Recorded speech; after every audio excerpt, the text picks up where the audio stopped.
Officials have told the Associated Press that Hamas has agreed to disarm, which is a significant step and could lead to the end of the war in Gaza. Although there are many obstacles that lie ahead, this could take an extremely long time, and it's unclear if it will happen at all. Officials said that Hamas has agreed to a roadmap to disarm, but it is contingent also on Israel also fulfilling its part of the deal, which is stopping the hostilities as well as withdrawing from the areas of Gaza that it controls, which is more than half of the enclave at this point. Israel has not responded to this to say if they agree. They did not say anything after U.S. President Donald Trump announced this on Thursday. Now, this has come 9 months after a U.S. brokered ceasefire between Israel and Hamas went into effect. The deal has been for many months deadlocked, and this issue of disarmament has been a key sticking point. A copy of the agreement seen by the Associated Press and verified by the AP says that all of the police arms in Gaza will be given to a technocratic Palestinian committee. They will be handed over to them. There will be a process of giving in larger weapons. However, that will happen after and is also contingent on Israel conducting a phased withdrawal.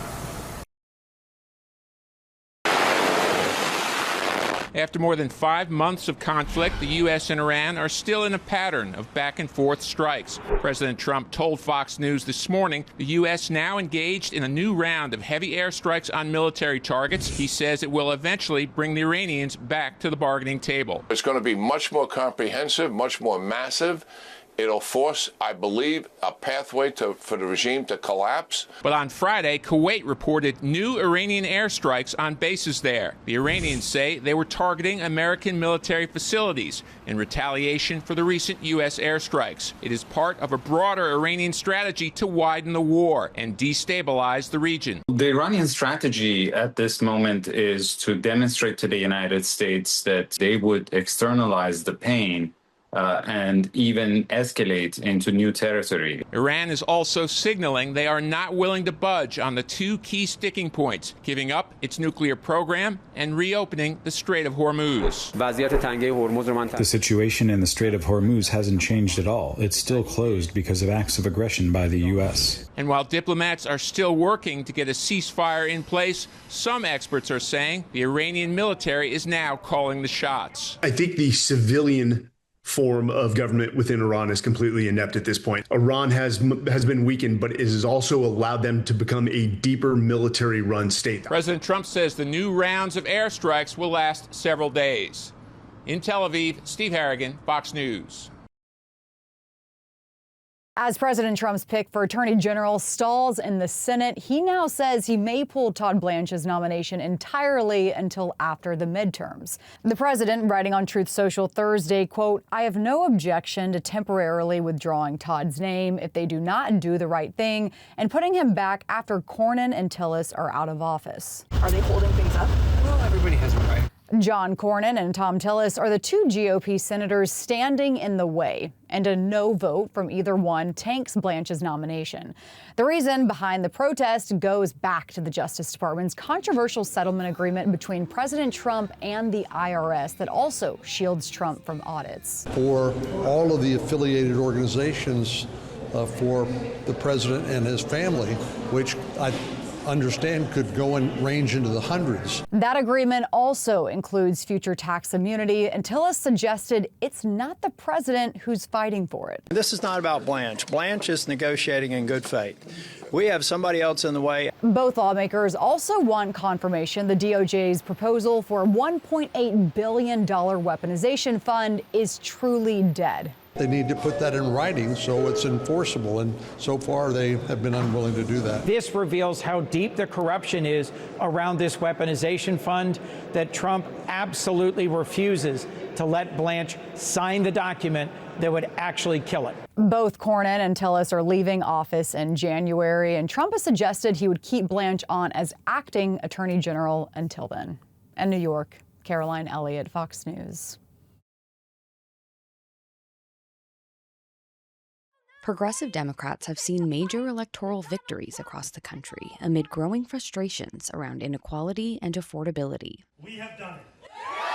As the economy becomes a flashpoint for the November midterms, many of these candidates and voters who support them are citing religion as a justification for their positions. We're in an era of historical inequality. Most faith traditions, certainly the Abrahamic faith traditions, put a lot more burden on the wealthy, right? And, certainly in my faith tradition, wealth is not an evil on its own terms, but there is a responsibility that the wealthy have. Abdul El-Sayed is running as a Democrat for U.S. Senate in Michigan against the more moderate U.S. Representative Haley Stevens. If elected in November, El-Sayed would be the first Muslim senator in U.S. history. Though not a member of the Democratic Socialists of America, he has been endorsed by many DSA members and supports Medicare for all. If you can't eat food and I have something to do about it, I better do it.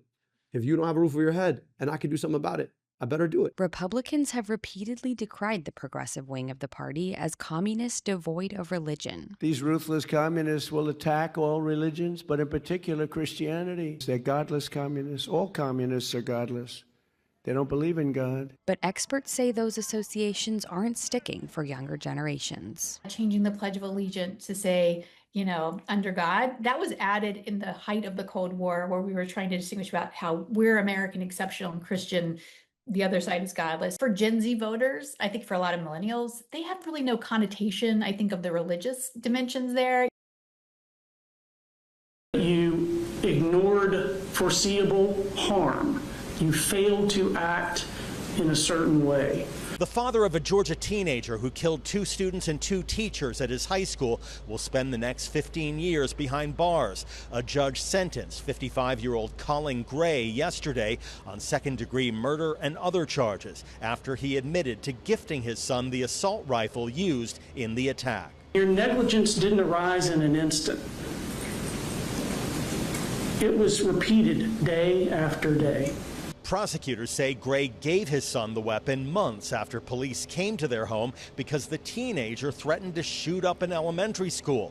In court, victims' family members condemned the 55-year-old for allegedly ignoring repeated warning signs about his son's mental health issues. Because of the choices made inside the Gray household, 4 families were handed life sentences of grief. Gray is the first Georgia parent and only the 3rd in the country to be convicted in connection with a mass school shooting carried out by their child. In Michigan, Jennifer and James Crumbly are serving 10-year prison terms after their son killed 4 high school students. These kids are not in a position where they are able to make rational decisions when it comes to things like firearms. This week, Gray's son was sentenced to life in prison without possibility of parole after pleading guilty to all 55 counts against him. In Atlanta, Jonathan Seri, Fox News. We're supposed to get the same kind of rain tonight again, so who knows what we come back tomorrow to. Residents in parts of Colorado forced to evacuate due to flooding. We survived the fire, thank God. But now we got to survive the floods. Some who had evacuated earlier this month due to the Aspen Acres fire were allowed to return last Friday, only to evacuate again just days later. In some areas, burn scars from the fire got hit with heavy rain this week, leading to flash flooding. Meanwhile, in parts of the West Coast, they're dealing with a different kind of high water. Dangerous high surf, rip currents, and the ongoing threat of coastal flooding. Once the waves break through that berm, we'll hit that seawall.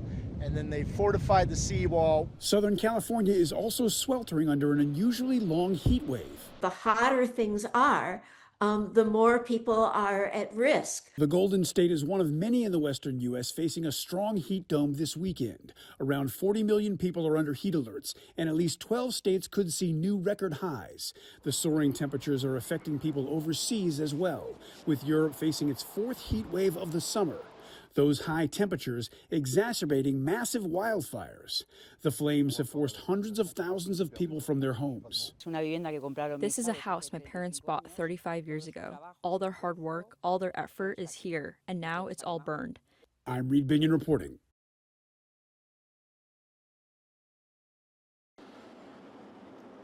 It's bad news for Wall Street and Main Street as the latest GDP report shows the U.S. economy slowing down. Another 1-2 gut punch to the American people. Growth is down, costs are up. The economy expanded at a sluggish 1.5% from April through June, down from 2.1% earlier this year. The slowdown typically means less job security and paychecks that aren't keeping up, as many consumers struggle to afford the basics. Back-to-school shoppers are already feeling the sticker shock. Between clothing, school bags, school supplies that the teachers ask for, I would say it's $500 per kid, maybe. According to the Trump administration, the economy is doing well and consumer spending is still high. But the war with Iran is no doubt taking a toll on Wall Street. The economy is showing impressive resilience. Even with recent shocks, the trends are positive and reveal solid growth. Inflation dropped to 3.5% last month, but it's still well over the Fed's 2% target rate. The Fed is backed into a corner right now with Donald Trump dropping bombs halfway around the world, closing down the Strait of Hormuz and driving up the cost of gas all over the country. And the latest Fox News poll shows almost 70% of Americans don't approve of how President Trump is handling the economy. And this latest report is putting even more pressure on Republicans with the midterms less than 100 days away. In New York, Caroline Elliott, Fox News. Netflix is being sued for losing an unencrypted copy of a Nicolas Cage movie. The plaintiffs, Up Fortitude Limited, and its owner, Simon Ephraim, are suing for $105 million. The movie Fortitude is based on the real-life World War II Operation Fortitude, about a plan to convince Germany that the D-Day invasion would happen elsewhere. Netflix denies any wrongdoing and says the film was delivered without industry standard safeguards like encryption or password protection. The plaintiffs say Netflix asked for a copy without the safeguards, a claim Netflix disputes. Pokemon will use facial recognition at 5 pop-up stores in Japan. The company is using the technology to make sure customers are only entering the store once a day. Pokemon says the data will be deleted after a certain period of time. The 5 pop-up stores in Japan open July 31st and will remain open through August 16th. LeBron James breaks another record. Fanatics says LeBron's 76ers jersey is the biggest seller of any athlete joining a new team. That's based on sales in the first 48 hours after LeBron announced he was joining Philadelphia. The previous record was held by Shohei Ohtani's Los Angeles Dodgers jersey. In New York, CJ Papa, Fox News.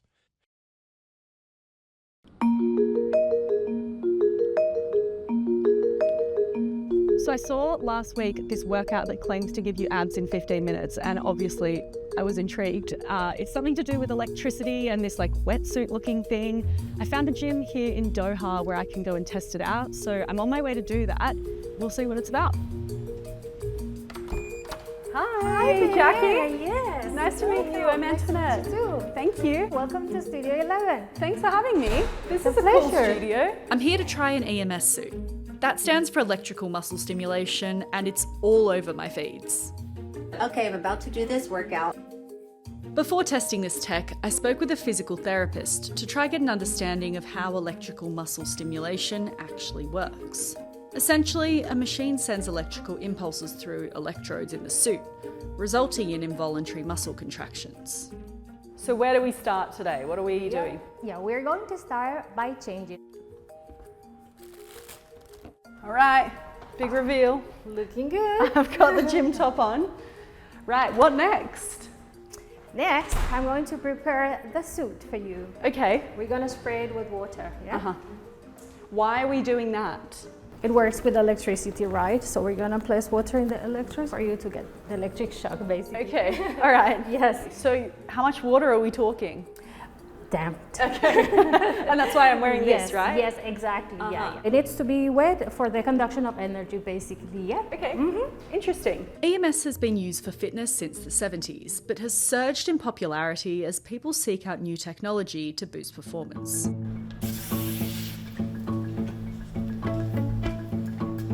The technology is used also for recovery, for those who have injuries and all. It's amazing for them. Yeah. And lately it has become trendy because of the good results that you get, and it's also very effective. All right, so we're gonna wear this like that. First. Arm in. Arm in. The other one. It's wet. Lucky I have this top. It actually has to be tight. I saw somewhere that actually this is going to give me abs in 15 minutes. Is that true? Not really. Oh. All set. Okay. Yeah. Let's try it. Yeah, let's go. So are you ready? 3, 2, 1. Go ahead. Ooh, I can feel that. 3, 2, 1, and rest. Great. I feel so tired already. Ready? 3, 2, 1. Let's go. Okay, ready? Ready to jump on the floor? Okay. Planks are my biggest weakness. Yes, that's it. While I enjoyed the workout, not everyone's convinced it's the best tool for training. The tech has long been used in hospitals and medical settings, assisting people with rehabilitation, trapped nerve injuries, and arthritis, among other conditions. But other health experts suggest that outside of a clinical setting, people may get more out of varied exercises like functional strength training or weightlifting. Last 5 seconds. And 4, 3, 2, and that's it. Yay! Thanks, Jackie. You're welcome. You're amazing. That was amazing good. work. Yes. You don't expect it to be hard because you're not lifting weights, but it's a really good workout. Yes, yeah. So people at home who are thinking, yeah, you won't feel it. No, yeah, you do. feel it, yeah. You do feel it, yeah. And that's why it's just 20 minutes, twice per week. That was a lot harder than I expected, but I feel good. I feel like I've had a really good workout. I think I'll come back and do it again. I quite enjoyed it. In the U.S., over the past 5 years, the lung cancer survival rate has increased by 26%, but the disease remains the leading cause of cancer deaths among both women and men. We still have a ways to go to draw the right awareness around this very deadly and morbid disease. A new national survey by the American Lung Association reveals a critical gap. Only about 1/3 of those surveyed were aware that quick, low-dose CT scans are available for people at highest risk of the disease, a growing concern as catching lung cancer early significantly raises odds of survival. It's a little challenging to see that it's so underused and so underutilized. Those considered high risk and screening eligible include smokers between the ages of 50 and 80 with a 20-pack year history of smoking, which could be 1 pack a day for 20 years or 2 packs a day for 10 years, or former heavy smokers who quit within the past 15 years. We have a good deal of patients who are very not forthcoming to their doctors to say that they actively still smoke because they don't want to be judged or shamed. Experts say smoking stigma is part of the problem, but also lung cancer screening is relatively new. It's only been recommended since 2013. The scan does not require an IV or contrast and takes less than a minute to complete. It probably takes longer to fill out the forms for the lung cancer screening than it does to actually get the test done. For Health Minute, I'm Mandy Gaither.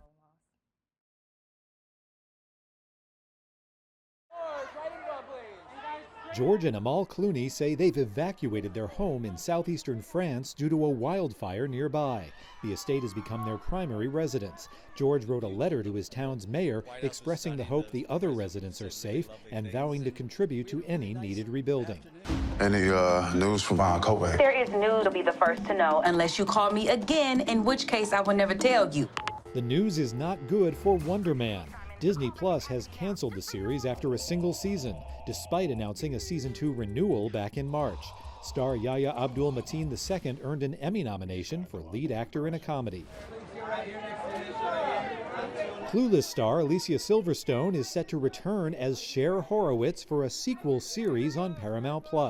This time her daughter is going through high school, and parenting a teenager makes Cher feel positively, you guessed it, clueless. Production is set to begin next year. In Hollywood, I'm David Daniel. I want everyone at their stations. Everyone, sir? Everyone. Master Chief, Cortana, and the Covenant are back for a new generation of gamers and game systems in Halo Campaign Evolved. Whoever controls Halo controls the fate of the universe. Halo Campaign Evolved is a reimagining of the original Halo Combat Evolved that came out 25 years ago, and we've rebuilt it with new technology, a new engine, making sure that we respect the original gameplay, make sure that we keep that intact almost 100% while modernizing it in the right the right ways. Ready for our dramatic entrance? Let's move. The updated game features new adventures. The 3 new missions actually take place a year before the events of the Ring. They feature primarily, it's a bit of a buddy kind of combo here, where you've got Sergeant Johnson, who's a beloved character from the original Halo, and you've got the Master Chief. And they're on an earlier adventure together, kind of a behind enemy lines during the Covenant Wars. I think that it allows you a moment in time where you can kind of take some of the pressure of the world off your shoulders and escape. And this is a perfect vehicle for that. Let's give our old friends a warm welcome. Leveling up in Hollywood, I'm Rick Damigella. Oi, welcome back. It's good to see you. You too. I thought there's no way we're not going to do a season 4. I even said this to Jason. He went, I wasn't sure. I was like, yes, you were. Shut up. I was just having the characters that we knew and the characters that we had yet to know, just talking all the time in my head, and I was just typing these ideas out. And then for other people to be excited about it, was like, okay, all right, let's go. And then once you say yes, then other people really like hold you to it. We run together. As the season plays out, I hope it makes people think a little more about not only women in football, not only women in sports, but women, girls, and with the female position in life, how we are just used to being less than. Ted is trying to overcorrect for the past 3 years and is really just like, I'm a dad, I'm no longer a coach. The notion of, can you have it all has certainly been something that has been laid at the feet of women for generations and generations. And I think in these modern times, it is, finally finding its way to men's feet. And he's trying to have it all. And I think his journey is to continuously to be a character that stays curious and lives in the questions. But I think he's going to get answers from places that he had never, quite expected to get them from. But football is life? No, life is so much more than football. Not as catchy, but true.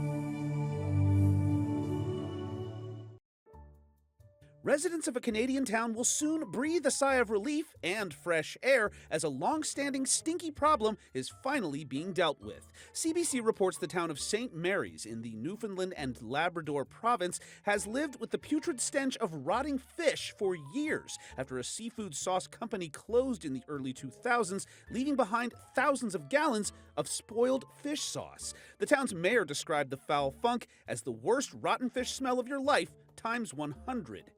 Years of finger-pointing and legal battles over who would handle cleanup finally came to a head with the government approving a $2 million budget for the operation, which is now underway with thousands of gallons of the fetid sludge being removed from tanks, solidified using peat moss, and soon destined for a nearby landfill. The mayor told CBC his time being known as the sauce plant mayor is over. And from an outdoor fish stank to an indoor bee tank. That's what an Alaska man now has after deciding to bring one of his backyard bee colonies inside his house. Anchorage resident and avid beekeeper Tim Huffman has thousands of bees in multiple backyard hives, but as KTUU reports, he wanted to get a closer look at the inner workings of a colony, and it doesn't get much closer than right in his living room, which is where Huffman had a friend build a custom observation hive. It's like an aquarium, but instead of fish, it has bees. The tank features a pipe allowing the bees to come and go as they please, while allowing Huffman to mind his beekeeping beeswax, like monitoring pollen and nectar production and the welfare of the queen, and all from the comfort of his couch. For Take a Look at This, I'm Jeremy Roth. Yeah, our approach is we want innovation to succeed as long as that innovation can be pursued appropriately and safely. The Vehicle Safety Act does give the ability of the agency to grant an exemption to a developer. In this instance, Zoox, the vehicle that has no manual controls, no mirrors, and the cabin configuration, you have passengers facing itself, kind of like you're sitting around a campfire. So very different, innovative design. They were able to demonstrate to the agency that their vehicle, as a design, features, for instance, the braking system, that's at least as safe as a compliant braking system. Really, our overarching concern is there was not any data or testing results presented that demonstrated that the autonomous driving system that was going to be controlling this vehicle could operate safely on public roads. What we're finding out is they're still having some real trouble with basic things that human drivers mastered decades ago, like not passing a school bus. If you're not demonstrating that the system's safe, and now that people are in the vehicle have no way of controlling this thing, if it does malfunction, that's another problem. We're requiring more robust reporting requirements from the entity. We have the ability to pull the exemption if we see unreasonably risky behavior on the road. So it gives us the ability to oversee and learn from this technology as we look to modernize our system of regulation itself. There are tens of thousands of bees in Tim Huffman's backyard. I can tell a lot by looking at the outside of a hive, how the bees are coming in and out, when they're bringing in pollen and nectar, when they have a good population, but I can't see what's going on inside the hive. So he looked into getting what's called an observation hive. It's like an aquarium, but instead of fish, it has bees. But where would you put several thousand bees? How about right in the living room? I guess frame, and there they are. That just blows my mind. It's just sitting on a coffee table there. I had a rough idea and some rough plans. Tim's friend Bob took those plans and... Bob did a great job of building it, and then he also built a custom table for me to put it on. That's why they match each other. With a pipe, the bees can come and go as they please. Let's just say that the first time I had this, I just tried to stop up the pipe, which I thought would work, and it did until the thing that I stopped the pipe up with slipped, and then they just all started streaming inside. Installing the hive didn't come without some minor hiccups. I had 200 bees inside. They're not aggressive, they're just disoriented. They fly immediately to the windows and buzz around. And so my wife and I spent a half an hour, we put a glass over them, slid a piece of paper behind it, and then just took them to the window and let them fly out. For most people, the hum of bees in their home might mean a call to the exterminator, not Tim. My wife likes to sit here and read. She likes to listen to them. She finds the low, constant humming very comforting. I like to come in the mornings and see how they look. All from the comfort of his couch. This is a window for me into what my other hives are doing. As of yet, Tim's not sure if they're going to stay inside through the winter, saying he might have to move them to the garage so the bees aren't shocked by uneven temperatures. But I'm going to watch their behavior and let that tell me whether I'm going to try it or not. But right now, Tim's new roommates seem to be pretty happy. This is not a sound of alarm, but this is a sound of a busy hive. They're moving around, they're doing stuff, they're storing nectar, they're storing pollen, they're feeding brood. Joe Allgood, Alaska's news source. Earlier this year, I was hard to find my wine and my spirits that I like to dabble in from time to time. I really was pissed off about that. Dietrich Russell is like a lot of you, relieved that he's not going on a wild goose chase for his favorite drinks. I'm glad I ain't got to want it no more. I know I can come in here and get right. If this all sounds familiar, it's because the state's alcohol delivery issues have spanned more than 6 months now. But as it stands today, it's gotten a whole lot better. There's only like a handful of things that's kind of hard to get. Still a little wonky, but we try and do our best to make our customers happy. We're definitely getting a lot better. The Department of Revenue started logging details like cases ordered and the turnaround time on its website as the issue stretched on. The latest number shows the cycle time is down to less than 5 days. That's compared to We would order something, it would take almost a month for us to get our items. The deliveries are coming faster, but some stores say what arrives isn't always what they ordered. I think we had maybe 30 cases that were wrong at one time, and that kind of hurts us because it says the right labels on it, but it's the wrong product to go with the label. As the overall delivery issues improve, the state is gearing up for the new warehouse to be operational next year. Stores are anxious about that switch. Definitely holding my breath. I'm afraid that we're going to rock the boat again. Like, we're just getting settled back into a good groove, and if we're set back behind another 2-3 weeks, I mean, that really affected business. For stores and customers alike, they're holding on to the recent momentum and hoping empty shelves stay in the rearview mirror. Okay, your wife is in a bar, you said she's unresponsive? This is what he's going to tell you. Trying to find the first place to put a body. No, sir. The only thing they could do was kill him. Be the jury and to find the defendant